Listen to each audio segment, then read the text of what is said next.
Good day everyone, I am Cassandra Jeremy Ari of BSc 1-1 and I am discussing about the moral development theory and intergenerational theory. So what are the contents of these reports? First is the definition of moral. Next is the introduction of Lawrence Kohlberg and Jean Piaget, the definition of moral development theory, the levels and the stages of this theory, and the definition of intergenerational theory. So first is, what is moral? Moral is concerning or relating of what is right and wrong in a human behavior or human act in a particular society or a particular group which they are belong. Next is, who is Lawrence Kohlberg?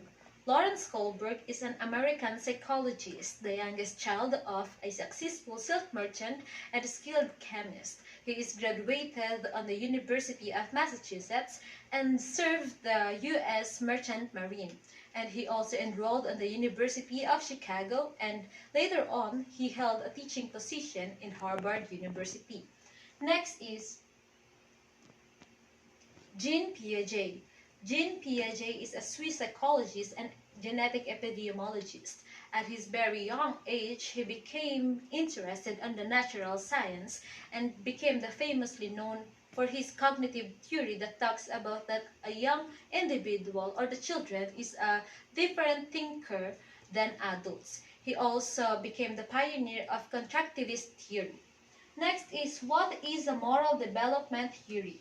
A moral development theory is a process through which children develop their proper attitudes and behavior towards other people in a society.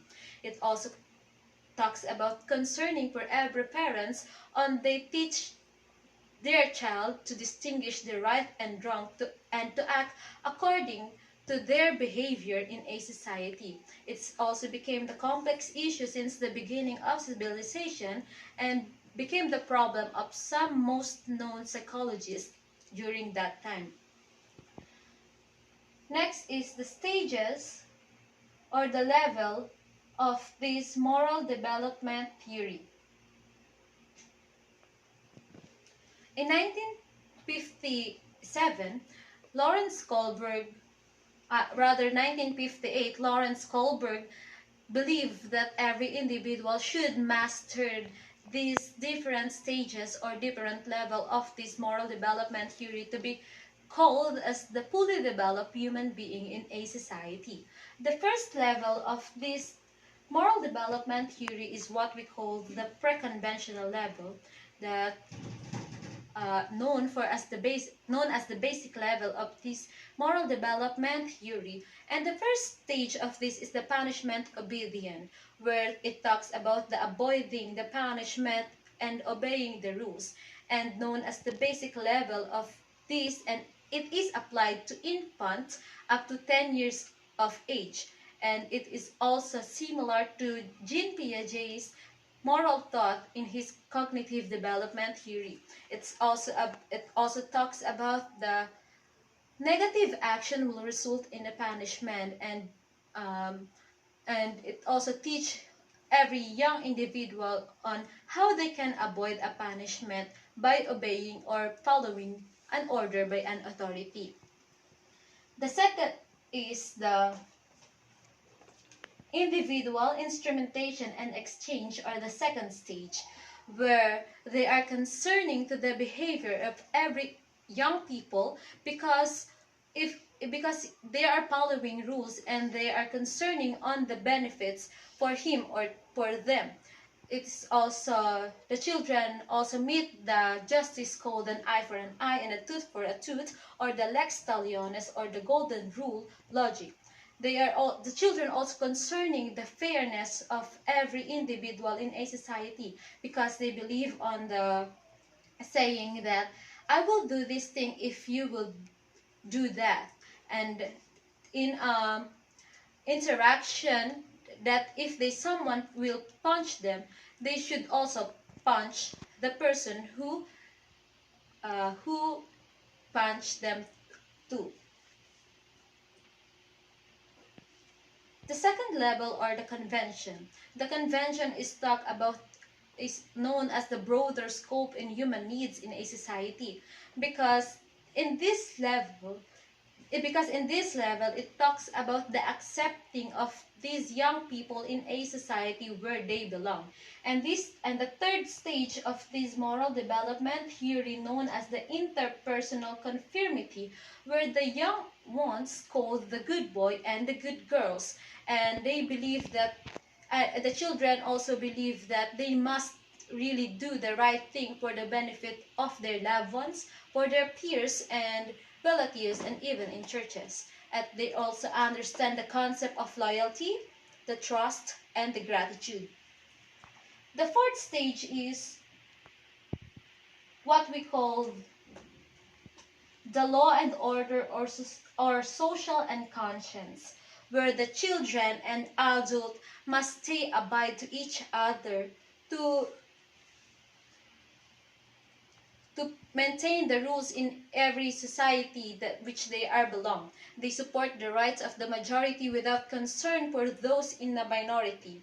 They also believe that the truth should not be changed because of civilization. And their conscience is talking about the citizenships, or the unity that they must really need to do in a society that they are belong. The fifth the third level of this moral development theory is known as the post-conventional, where the values and the opinions of every individual should follow and should respect by every individual, or by every individual in a society that they are belong. The fifth stage is what we call the social contract and individual's right. Individuals at this age understand the code of conduct that relative to the social group.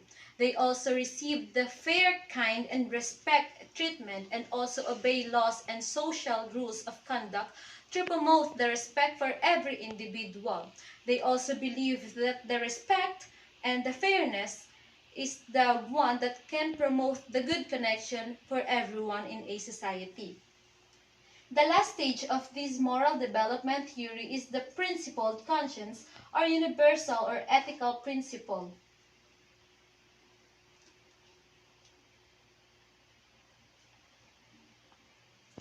that talks individual examine the validity of every individual in a society. It also talks about that this in this stage is a few adults can reach this stage because some changes affects their lives, because they believe that the conscience is the developer of their moral behavior, that the conscience of every young child must be followed and should be taught to them.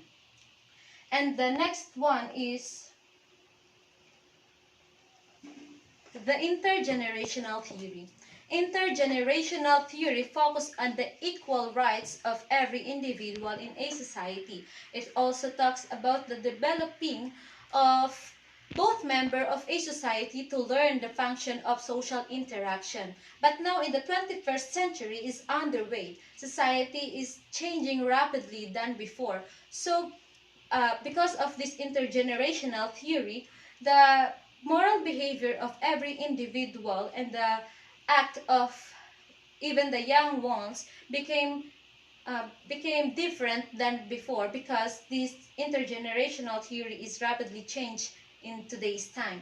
The question here is, how can intergenerational programs and relationships both adapt to this new context and serve to help people better meet these new societal demands and changes?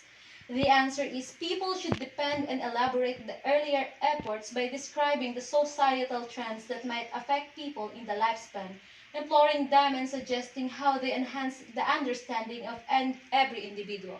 Since intergenerational theory and moral development theory affects the lives of every individual in today's time, they both working on how people or every individual should interact in a society in which they belong, or how they produce an act that they are not hurting uh, or changing the opinion of every individual in a society where they are belong. So That is the end of our discussion for today. Hope you learned something. Thank you and God bless.